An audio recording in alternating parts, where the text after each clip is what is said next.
Olá! Certa vez Jesus disse o seguinte: a vocês Deus mostra o segredo do seu reino, mas para os que estão fora do reino, tudo é ensinado por meio de parábolas, para que olhem e não enxerguem nada, e para que escutem e não entendam. Senão, eles voltariam para Deus e Ele os perdoaria. Quando a gente lê esse texto aqui, dá a entender que parece que Deus não queria perdoar, ou Cristo não queria perdoar os pecados das pessoas. E ao falar em parábolas, era para confundir a mente das pessoas. Será que é isso mesmo que Jesus está dizendo aqui em Marcos capítulo 4, a partir do verso 12?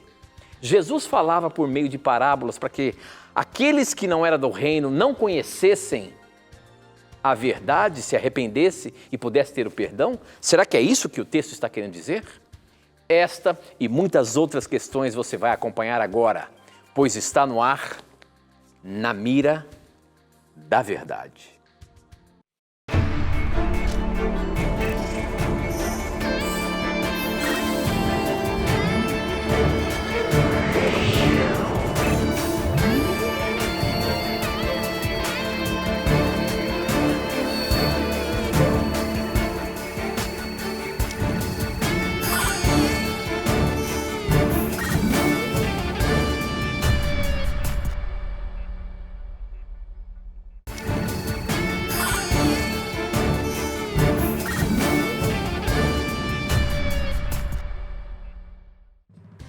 Olá, seja muito bem-vindo. Estamos começando mais uma temporada do programa Na Mira da Verdade. Hoje estamos ao vivo aqui, já voltamos de férias, todo mundo com as baterias carregadas para nós termos um ano aí cheio de bênçãos, cheio de estudo da Palavra de Deus e a chance de você ter a sua dúvida, o seu questionamento, a sua pergunta esclarecida, entendida na Palavra de Deus. Estamos começando mais um programa Na Mira da Verdade 2023, partindo aí para o 14º ano do programa Na Mira da Verdade, agradecendo a Deus pelo privilégio que nos dá de termos a chance de chegar até você para juntos estudarmos a Palavra de Deus. E você sabe aqui, né? O programa, ele é um programa de perguntas e respostas bíblicas e quem está na mira para dar a resposta baseando-se na Palavra de Deus é o nosso querido professor Leandro Quadros, em nova temporada. Fala aí, professor, tudo bem? Tudo bem, Tito. Que bom que estamos aí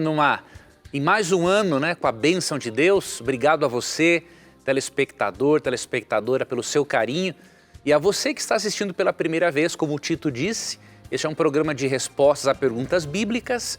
Talvez você não concorde com tudo que apresentamos aqui, mas nós queremos estimular você a estudar a Bíblia, a você perceber novas possibilidades de crenças, coisas novas que Deus quer lhe ensinar. Então, acompanhe o programa até o final e será sempre uma honra para nós termos a sua companhia. Parece que as férias fez bem para você aí, professor. Você veio até de cara limpa aí, como é que é isso aí? A nova temporada mesmo, né? Pois é, eu fiquei 2 anos de barba, né, porque a minha filha mais nova, Lavínia, não queria que o papai tirasse. E com as minhas filhas não adianta, eu sou frouxo mesmo em relação às filhas. Mas eu encaro tudo. Agora uma filha pediu, papai, não tira a barba, acabou comigo. Fiquei 2 anos de barba. Agora já que ela foi aceitando, né? A mãe foi trabalhando o psicológico dela, então eu tirei. Muito bem, professor. Seja bem-vindo aí a mais uma vez, participando aqui com a gente no programa Na Mira da Verdade. A gente se sente muito feliz em ter a chance de estar aí na sua casa, abrindo, entrando aí, sem pedir muitas vezes licença, mas chegando aí com um objetivo bastante importante, que é estudar ou motivar você a estudar a Palavra de Deus. Obrigado a você que nos assiste, obrigado a você que nos acompanha, você que já acompanha o programa Na Mira da Verdade há muito tempo. Nós também estamos transmitindo aqui pelo Facebook. Você pode compartilhar com seus amigos para que mais e mais pessoas tenham a chance de conhecer verdades bíblicas ou até mesmo sanar dúvidas que ao ler a Palavra de Deus, de repente você se depara aí. Portanto, a partir de agora você já pode mandar as suas perguntas. Eu vou falar para você como é que você faz para mandar as suas perguntas. Mas antes, nós abrimos o programa com um trecho da Bíblia que, no mínimo, é intrigante. E essa pergunta chegou um pouquinho antes do programa no nosso Instagram e quem mandou foi o Ademilson. E ele perguntou assim, olha, Professor Leandro e Tito, eu gostaria de entender a passagem de Marcos capítulo 4, os versos 11 e 12, né? Ali fala que para que olhem não enxerguem nada e para que escutem e não entendam, senão voltariam para Deus e seriam perdoados. Aí, professor, a questão é a seguinte, dá a entender, como eu abri o programa aqui, de que parece que Deus não está querendo que as pessoas que não conhecessem ou que não fizessem parte do reino entendessem o que ele estava falando, se arrependessem e pudessem ser perdoados. Por que Jesus disse isso? Nossos irmãos, Tito, calvinistas, que creem na dupla predestinação, né, eles usam muito esse texto, né, para dizer o seguinte, ó, Deus, já que a graça de Deus é irresistível, né, então ele dá esta graça para alguns e que não podem resistir a esta graça, vão ser salvos, e para outros ele não dá a sua graça. Né? Então esse é um dos textos usados por eles. Mas quando nós analisamos contextualmente, nós vemos que o texto está longe de ensinar que Deus faz acepção de pessoas, né? Romanos 2,11 diz que Deus não faz acepção de pessoas. Então se Deus predestinasse alguns para a salvação e outros para a perdição, então ele faz acepção de pessoas. Outro detalhe, 1 Timóteo 2,4, né, diz, naquele contexto falando inclusive de autoridades, ali diz que Deus deseja que todos os homens sejam salvos e cheguem ao pleno conhecimento da verdade. Então a compreensão geral das Escrituras é que a salvação está disponível a todos. Agora, como entendermos Marcos 4, 11 e 12? Bom, primeiramente, temos que considerar o contexto e uma outra possibilidade, né? Na teologia se chama isso de intertextualidade. Você tem que analisar se algum outro autor bíblico usou esse mesmo texto. E aí vermos neste contexto como que foi interpretado. Então, por exemplo, quando diz nos versos 11 e 12 que Cristo falava por meio de parábolas para que certas pessoas não entendessem e não se convertessem, quando você faz uma análise, por exemplo, intertextual, você vê que aqui Jesus está citando Isaías capítulo 6, versos 9 e 10, e também Mateus, no capítulo 13, verso 15, faz menção a esse texto de Isaías. E o Mateus 13, 15, ele é muito claro em explicar o porquê que algumas pessoas ouviam em parábolas, não entendiam e não seriam salvas. Diz assim Mateus 13, 15, ecoando Isaías 6, 9 e 10, tá? Porque o coração deste povo está endurecido de mau grado. Ou seja, era de livre, espontânea vontade do pecador o endurecimento do coração dele. De mau grado, ouviram com os ouvidos e fecharam os olhos, para não suceder que vejam com os olhos, ouçam com os ouvidos, entendam com o coração, se convertam e sejam por mim curados. O texto de Marcos, ele é um pouquinho mais truncado, né? Até porque Marcos, ele apresenta o evangelho de forma mais objetiva. Agora, quando você vai para o texto paralelo, né, ou Isaías 6, 9 e 10 e Mateus 13, 15, você vê claramente, porque o coração deste povo está endurecido, de mau grado ouviram com os ouvidos e fecharam os olhos. Então, Cristo não está dizendo que a culpa está em Deus ou nas parábolas. Ele está dizendo o seguinte, já que essas pessoas são duras, e eu falo por parábolas e elas não vêm me procurar para compreender as parábolas, então elas vão continuar perdidas. Agora, quem procurava Jesus, quem não tinha um coração endurecido e desejava a verdade, aí ele explicava. Olha como é importante o contexto. Então, nosso irmão calvinista não pode ler só os versos 11 e 12 de Marcos 4. Tem que ler também os versos 33 e 34. E aqui diz assim, e com muitas parábolas semelhantes, lhes expunha a palavra, conforme o permitia a capacidade dos ouvintes. Então, primeiramente, se Cristo usa a parábola de acordo com a capacidade de compreensão do ouvinte, é porque ele quer que a pessoa entenda. Tá? Verso 34, e sem parábolas não lhes falava. Tudo, porém, explicava em particular aos seus próprios discípulos. Então você percebe? O endurecimento do coração não era da parte de Deus, era do próprio pecador. de acordo com Mateus 13,15 e Isaías 6, 9 e 10. E quem quisesse entender e não tivesse um coração endurecido, era só procurar a Cristo e ele fazia questão de explicar particularmente. Então isso se harmoniza com os textos que eu mencionei antes e com o texto muito conhecido de João 3,16, né? Que Deus amou ao mundo, não é só os predestinados, não. Deus amou ao mundo de tal maneira que deu seu Filho unigênito para que todo aquele que nele crer, não só os predestinados, não pereça, mas tenha a vida eterna. Então, uma análise contextual é fundamental para entendermos esse texto.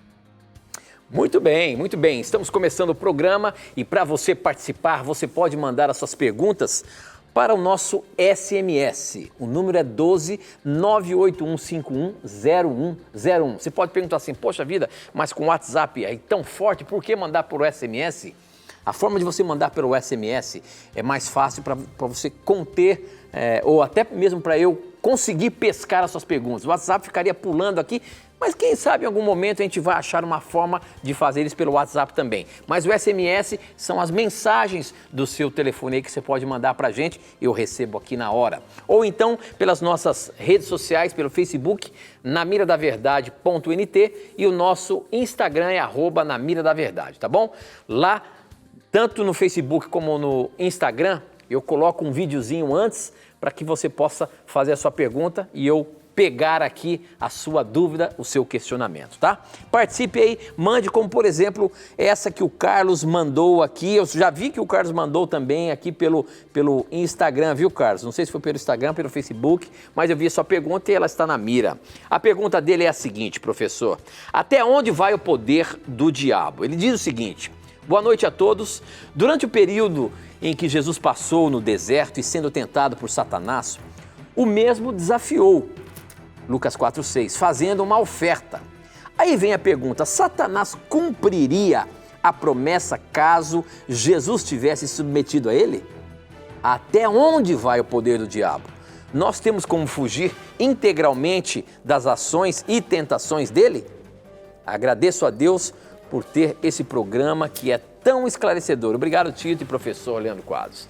Professor, até onde vai o poder do diabo? Será que Jesus, se Jesus aceitasse ali, ele teria como cumprir o que ele falou ali?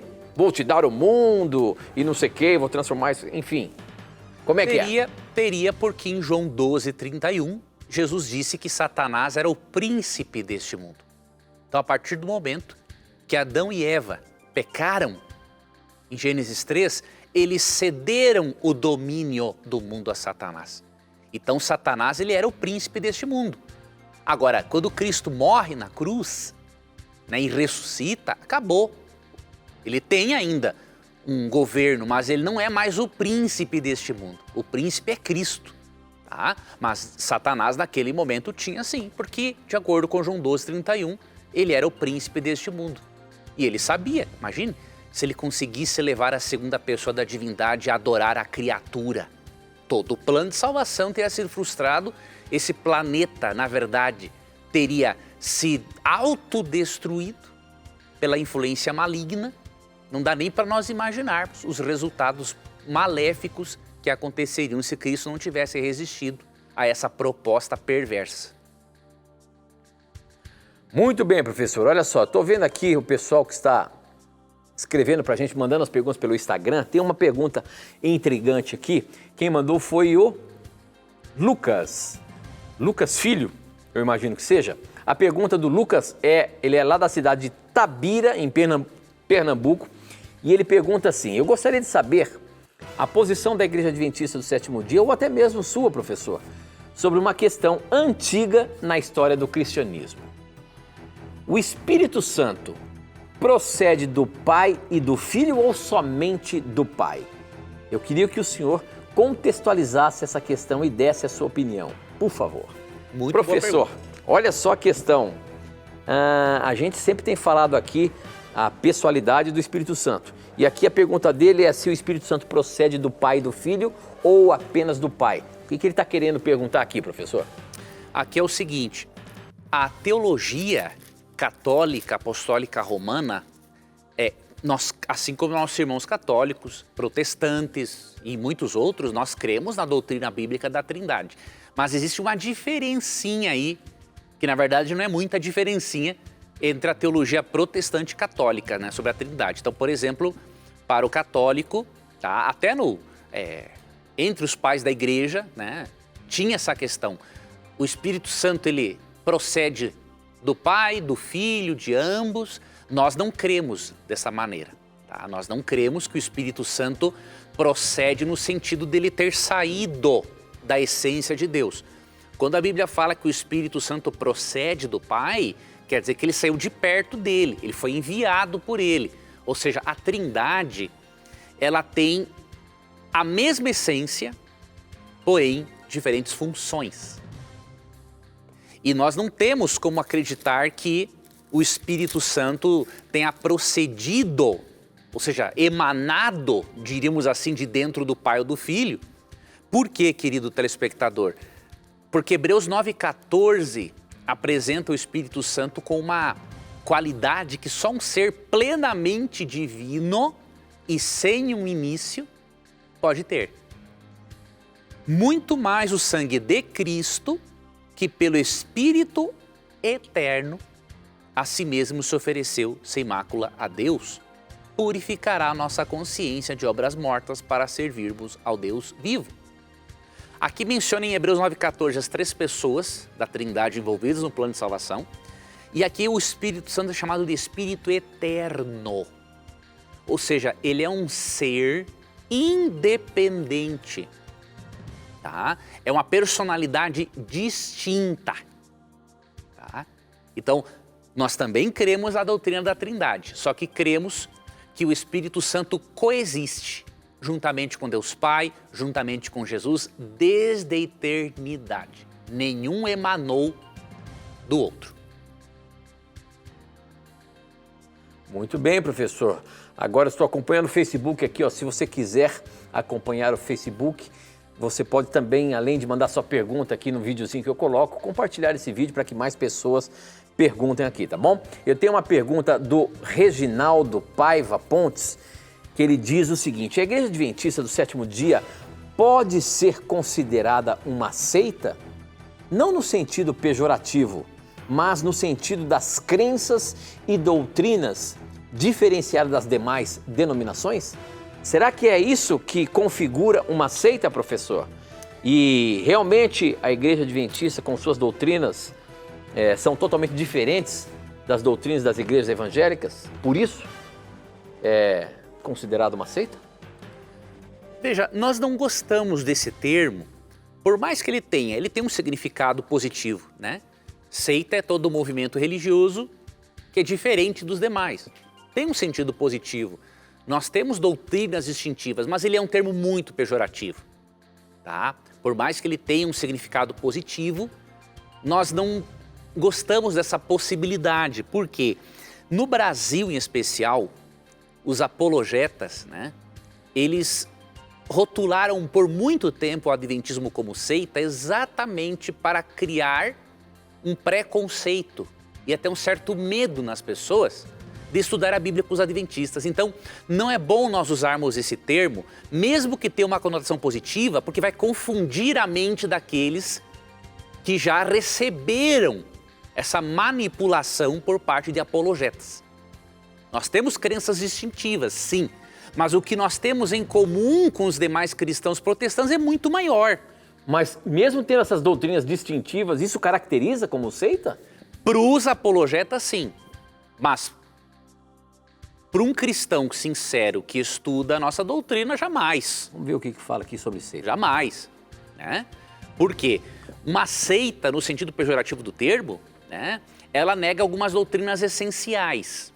Tá? Qualquer pessoa que estudar sobre seitas e heresias, né, ela vai ver, por exemplo, que quando uma denominação nega, por exemplo, a doutrina da Trindade, a divindade de Jesus, a personalidade do Espírito Santo, o sacrifício expiatório de Cristo, ou a doutrina da ressurreição, ou a doutrina do juízo, a pessoa negou uma dessas doutrinas, ela é considerada como pertencente a uma seita.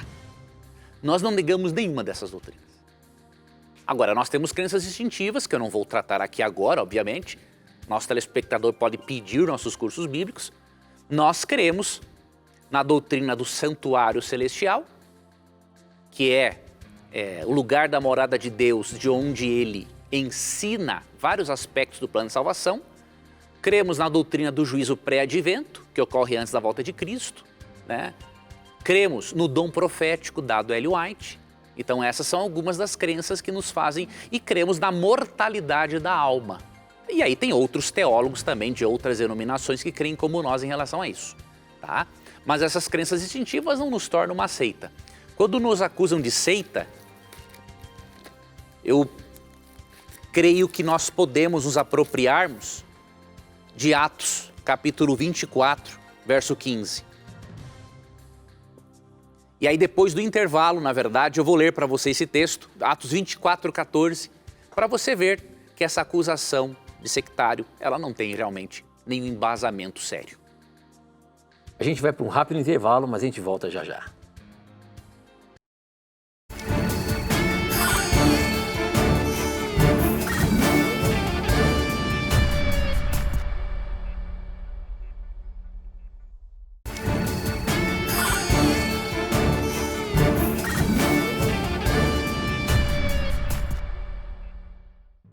Finalizando então a explicação sobre seita, vou ler Atos 24, 14, que eu creio que é um texto que nós podemos nos apropriarmos dele tranquilamente para refutarmos essa acusação. Porém, confesso-te, aqui é Paulo falando, né? Porém, confesso-te que segundo o caminho a que chamam seita, assim eu sirvo ao Deus de nossos pais, acreditando em todas as coisas que estejam de acordo com a lei, os escritos de Moisés, não é? E nos escritos dos profetas. A Igreja Adventista do Sétimo Dia não faz essa dicotomia, essa separação entre Antigo e Novo Testamento.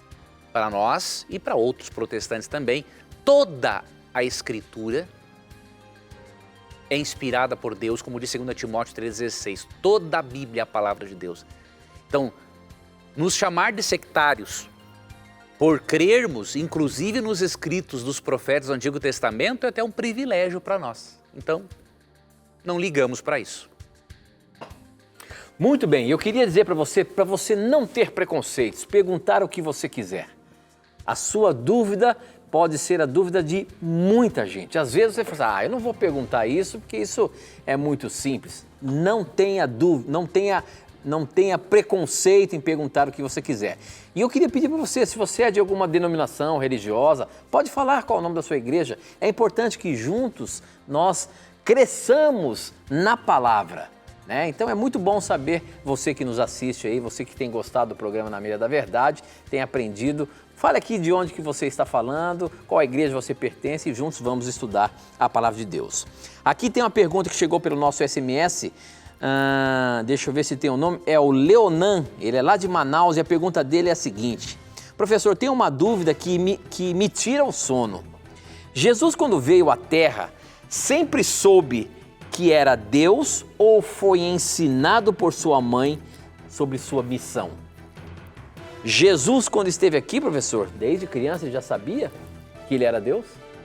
Não, Cristo teve um desenvolvimento normal, como qualquer outra criança. Ele deveria assumir a natureza humana, né? Lógico que Cristo era 100% Deus e 100% humano, mas ele teve um desenvolvimento normal, tá? Então o que diz aqui? Vamos ler Lucas capítulo 2,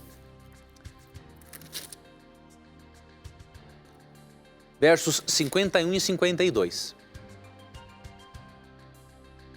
E desceu com eles para Nazaré, e era-lhes submisso. Sua mãe, porém, guardava todas essas coisas do coração. Cristo estava com 12 anos aqui, e ele tinha discutido acerca da palavra de Deus com os líderes religiosos da época, né? Então, aqui com 12 anos, nós podemos ver que ele tinha consciência de quem ele era mesmo. Talvez antes também, mas a Bíblia mostra o seguinte, ó. Verso 52, e crescia Jesus em sabedoria, estatura e graça diante de Deus e dos homens. Então Cristo não veio pronto, diríamos assim, né, como ser humano. Ele cresceu em sabedoria, estatura e graça diante de Deus e dos homens. Então Cristo teve um desenvolvimento normal, mas aqui nesse contexto de Lucas 2, com 12 anos nós já conseguimos perceber que ele realmente sabia quem ele era. Ok, para você participar, você pode mandar as suas perguntas por SMS. O número é 12 98151 0101. Você manda, eu recebo aqui na hora. Nas nossas redes sociais, do Facebook, namiradaverdade.nt e no Instagram, @namiradaverdade. Mande as suas perguntas, tem um videozinho lá onde você pode postar e no Facebook nós estamos ao vivo, você pode comentar aí também, tá bom? A pergunta aqui do nosso Instagram, quem mandou, deixa eu ver se tem o nome aqui, não dá para entender, Airã, será que é isso? Airã? A pergunta, qual a importância do jejum, professor? Como fazer jejum? Por que pós-batizado Jesus fez jejum? Após batismo também devemos fazer o jejum? Veja, o jejum de Cristo ali, quando você lê Mateus capítulo 4, ele tinha que ter um preparo espiritual muito forte, porque ele iria enfrentar pessoalmente Satanás. Então, uma coisa é você ser tentado por Satanás sem vê-lo, né? Agora, vendo-o pessoalmente, a coisa já complica mais. Então, Cristo fez esse jejum como um preparo. E por quê? Quando a pessoa jejua, né, tem questões de saúde, mas também tem uma questão espiritual. Né? Você está demonstrando uma fé tão grande em Deus, de que mesmo que você não tenha o alimento, o pão físico, você está dizendo assim, Deus, neste momento eu quero lhe mostrar que o Senhor me basta. O Senhor é o pão da vida para mim. Então a pessoa está dando uma grande demonstração de fé, né, quando ela pratica o jejum. Tá? Então é nesse contexto. Agora Jesus ensina como jejuar aqui em Mateus capítulo 6, a partir do verso 16 até o 18. Vamos ler então Mateus 6, 16 a 18. Quando jejuardes, não vos mostreis contristados, tristes, não é? Como os hipócritas, porque desfiguram o rosto com o fim de parecer aos homens que jejuam. Em verdade vos digo que eles já receberam a recompensa, ou seja, não vão receber nada mais do que já tem, né? Tu, porém, quando jejuares, unge a cabeça e lava o rosto, ou seja, se arruma, né? Com o fim de não parecer aos homens que jejuas, e sim ao teu Pai em secreto. E teu Pai que vem em secreto te recompensará. Então, qual é a preocupação de Cristo em relação ao jejum? Não é quanto ao tempo, né? Há pessoas que jejuam 6 horas, 12 horas, 24 horas, vários dias. Eu conheço algumas pessoas e eu tenho uma amiga que já fez jejum de 40 dias pelo esposo, né? Tomando água, algum suco, alguma coisa, mas veja, o que importa aqui para Cristo no jejum é não querer aparecer. Ai, eu estou jejuando porque estou me consagrando a Deus. Não, isso é hipocrisia. Deus não quer que você apareça nesse sentido, fique se exibindo, né? Então a preocupação de Cristo é essa. E uma outra dica para finalizar, leia Isaías capítulo 58. Ali fala de um outro tipo de jejum que também devemos praticar. É o jejum no qual nos abstemos da maldade. Então leia Mateus 6, 16 a 18 e Isaías 58 e você vai aprender coisas muito boas sobre o jejum. Ok, aqui nas nossas redes sociais, pessoal participando bastante, obrigado pela sua participação, por você mandar a sua dúvida.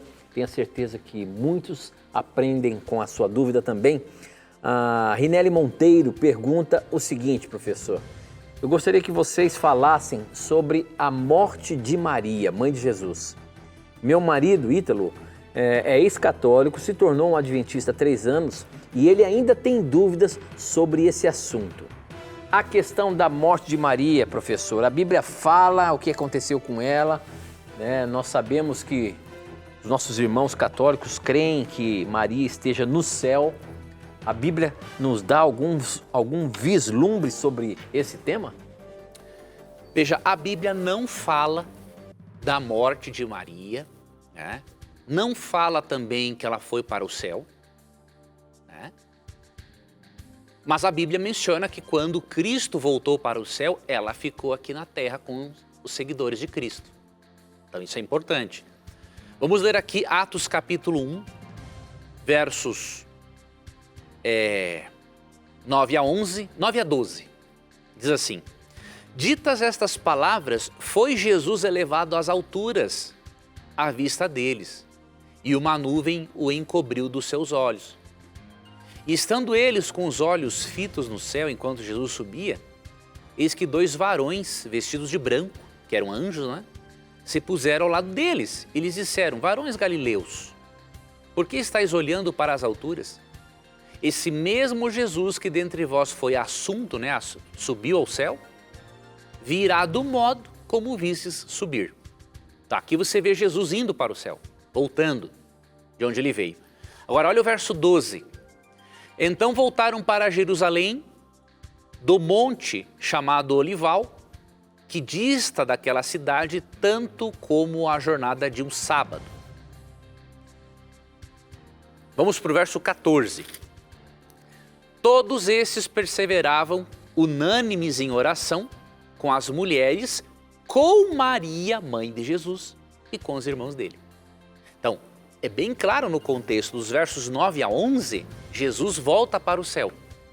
No verso 14 de Atos, capítulo 1, Maria permanece em comunhão, né, com os demais seguidores de Cristo e com os irmãos de Cristo. Aí você pode pensar, mas será que ela poderia ter ido para o céu depois?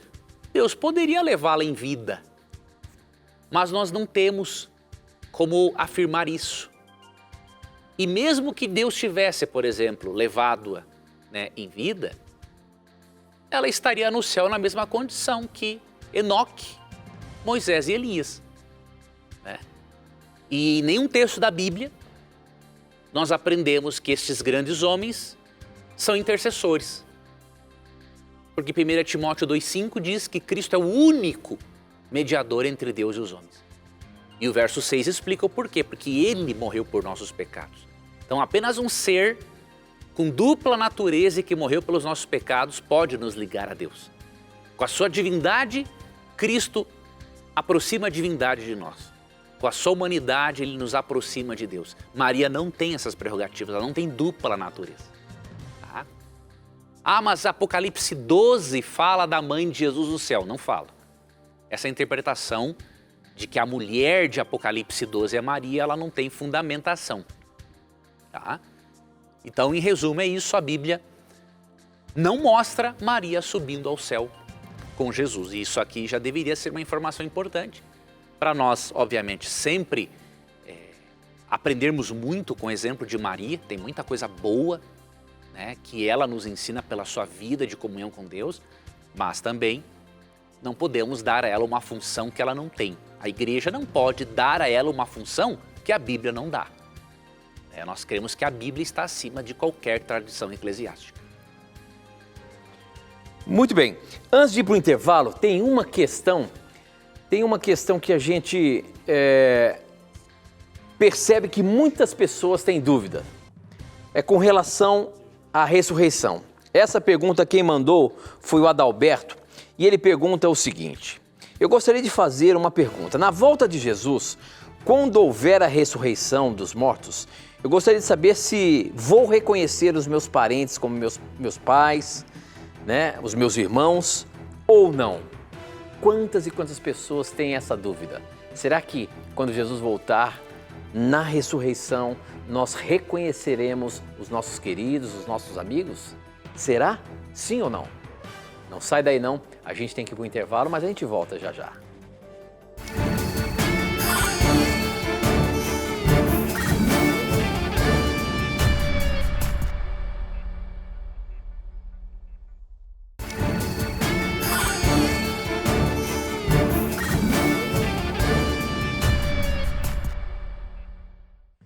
Já estamos de volta e a pergunta que ficou aí é se realmente vamos reconhecer os nossos entes queridos por ocasião da ressurreição. Quem mandou essa pergunta foi o Adalberto, lá de Gravataí, no Rio Grande do Sul, e é uma dúvida recorrente em que muitas e muitas pessoas têm. Professor Leandro Quadros, como é que é isso? Na ressurreição, porventura não reconheceríamos os nossos queridos? Realmente não há uma razão, né, para crermos nisso, porque a ressurreição, a transformação dos justos não é uma lavagem, não envolve uma lavagem cerebral, né? Nós temos textos bíblicos, e eu vou ler aqui 2, que mostram claramente que nós vamos sim nos reconhecermos no céu. Deixa eu dar um exemplo para você. Se você conheceu alguém na juventude, tá? E depois você viu esta pessoa só anos depois na fase idosa. Pode ser que você demore para reconhecer, mas você vai reconhecer por quê? Porque não importa a idade e o tempo que passou, permanece a identidade da pessoa.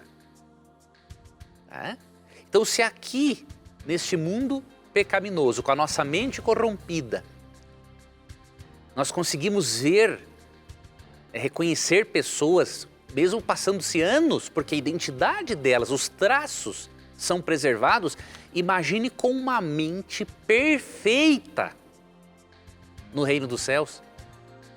1 Coríntios 15 diz que nós teremos um corpo glorificado. Então, até por uma questão lógica, não tem um porquê de nós não reconhecermos as pessoas que amamos. Agora vamos para um texto bíblico, Mateus 8,11. Digo-vos que muitos virão do Oriente e do Ocidente e tomarão lugares à mesa com Abraão, Isaque e Jacó no reino dos céus. Olha que interessante. Se nós vamos poder conhecer pessoalmente Abraão, Isaque e Jacó no reino dos céus, como que nós não vamos reconhecer quem já conhecíamos antes? Você percebe? Não tem lógica. Mateus 26, 29, é um outro texto também que dá esse indício para nós.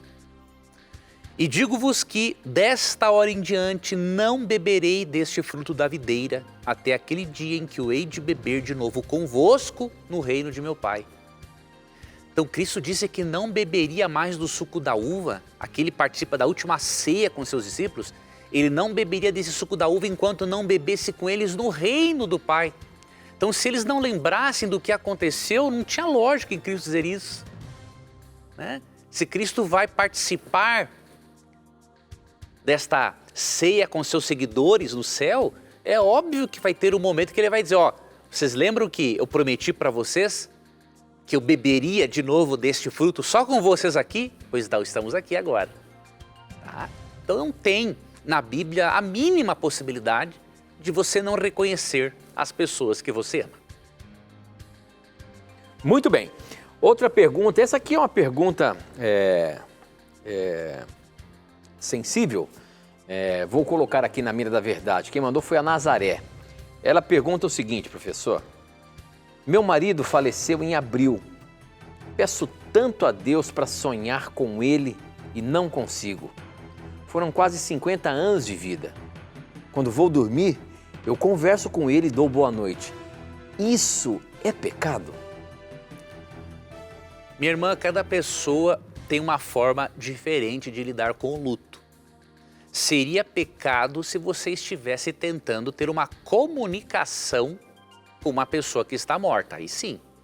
Porque de acordo com Deuteronômio 18, 10 a 14, Deus abomina qualquer tipo de comunicação com os mortos. Um texto também que é muito claro, não vou ler agora, Isaías 8, 19 e 20. Tá?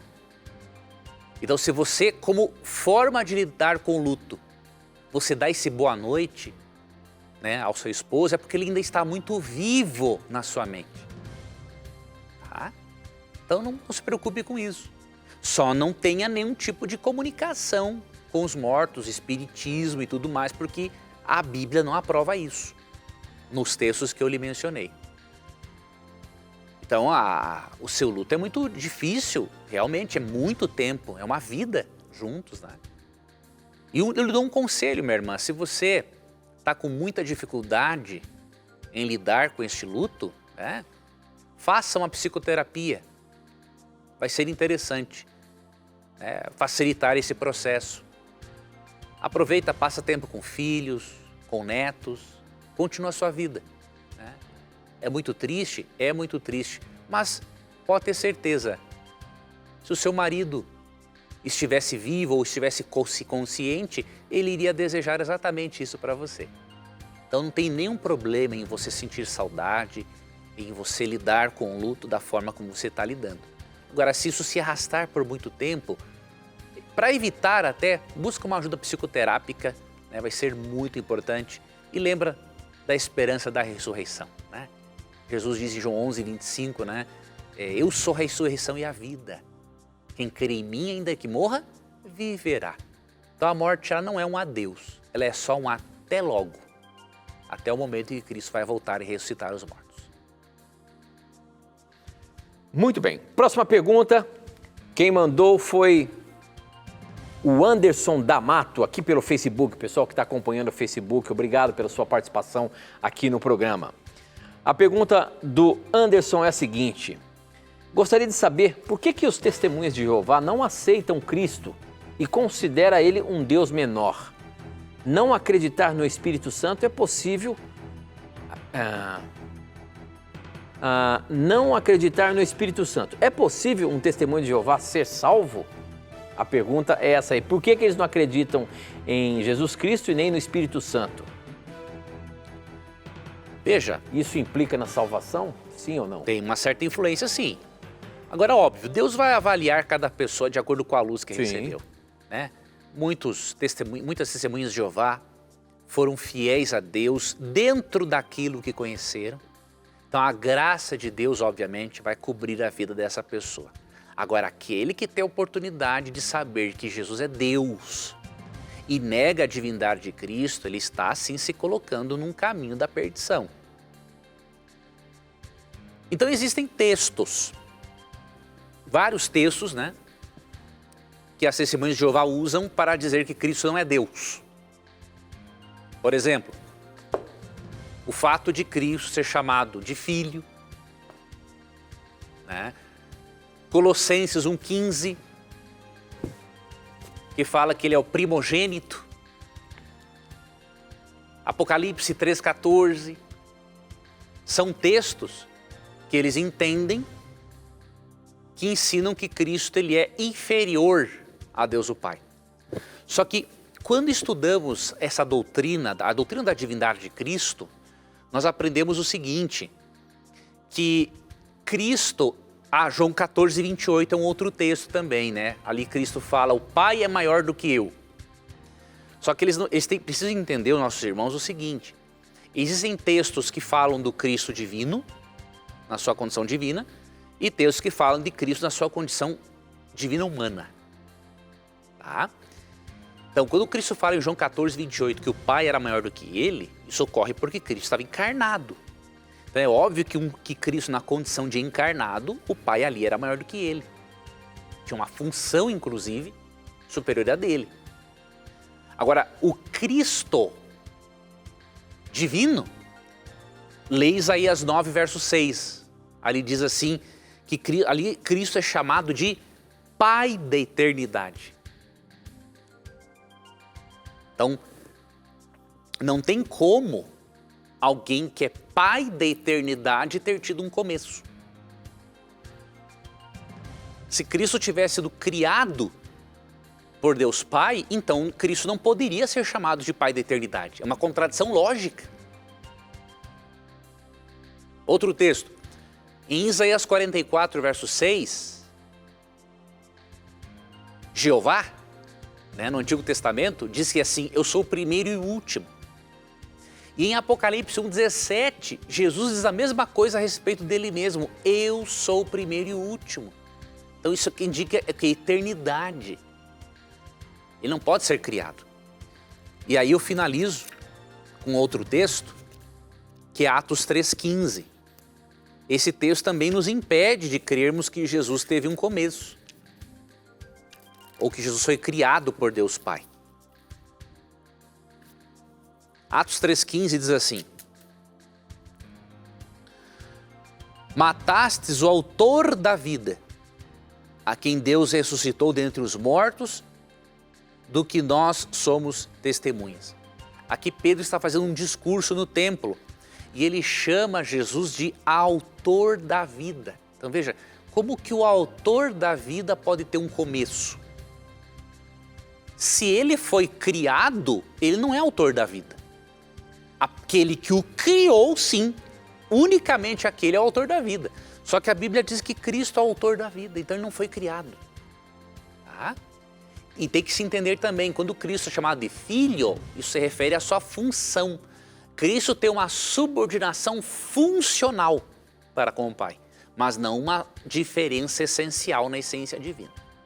Então essa é uma doutrina, obviamente, bem ampla, mas nossos irmãos testemunhos de Jeová precisam sim aceitar a Cristo não apenas como Senhor, como Salvador, mas como Senhor e Deus, porque isso vai comprometer sim a salvação. Muito bem, professor. Eu queria agora, nesse momento, oferecer para você uma maneira de você estudar a Bíblia com a gente, um pouquinho mais aprofundado. É isso, através de um curso bíblico que oferecemos aqui já há muito tempo. Milhares de pessoas já pediram esse estudo bíblico para estudar em suas casas. Para você ter esse curso bíblico aqui, que é no formato de uma revista, fácil para você levar para todos os lados, basta você entrar no nosso blog, novotempo.com/Na Mira da Verdade. Lá você vai ver a imagem dessa revista rolando a página, você clica lá e você vai fazer um cadastro para que ela chegue direitinho na sua casa. Agora, se você preferir no horário comercial, você pode ligar para a gente, 0 operadora 12 21 27 3121 e você fala, eu quero o curso bíblico do Na Mira da Verdade ou a revista Verdades para o Tempo do Fim. Vai chegar aí na sua casa. Peça agora mesmo e estude um pouco mais sobre esse tempo que nós acreditamos ser o tempo do fim. Professor, temos ainda 3 minutinhos, 2 minutinhos e meio. Eu queria colocar a pergunta do Breno aqui na Mira da Verdade. Êxodo, quando Moisés e Arão vão falar, lá no Êxodo, né? Quando Moisés e Arão vão falar com Faraó, a mando de Deus, Deus transforma o bastão de Arão em cobra. Só que os mágicos do Faraó também fazem a mesma coisa. Deus não é o único que pode criar ou modificar a matéria? Como que os mágicos do Faraó fizeram aquela peripécia? Ali foi um ilusionismo, tá? Deus, ele pode criar vida, tá? Agora, o diabo não pode criar vida, agora ele pode fazer ilusionismo, sim. Veja, um ser humano, numa brincadeira, né? Consegue fazer ilusionismo, coisas que você não acredita e que não é feitiçaria, são técnicas, né, de ilusionismo. Se um ser humano faz isso, imagine Satanás. Então ele não criou vida, ele fez com que aquilo aparecesse, ele fez uma ilusão. E se você ler também ali, ó, Êxodo capítulos 7 a 9, você vai ver uma coisa interessante. Ele pôde imitar alguns milagres de Deus, outros já não pôde mais, porque o poder dele é limitado. Muito bem, professor, ainda temos mais um tempinho ainda, hein? Então a pergunta que eu vou colocar aqui agora é uma pergunta mais simples para você conseguir responder rápido. A pergunta é do Rodrigues Edmário. O que a Bíblia fala sobre jogos de azar? Nós podemos usar jogos de azar? Um minutinho e meio, você consegue responder? Sim. Veja, a Bíblia, ela não fala diretamente desse assunto, né, porque não era um assunto, não era algo que existia de forma assim, como nós o conhecemos hoje naqueles tempos. Mas a Bíblia tem princípios que nos ajudam a avaliar, tá? E um deles, vamos ler aqui um desses princípios, 2 Tessalonicenses,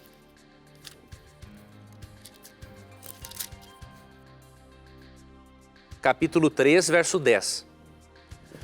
Porque quando ainda convosco, vos ordenamos isto: se alguém não quer trabalhar, também não coma. Então qual é o princípio?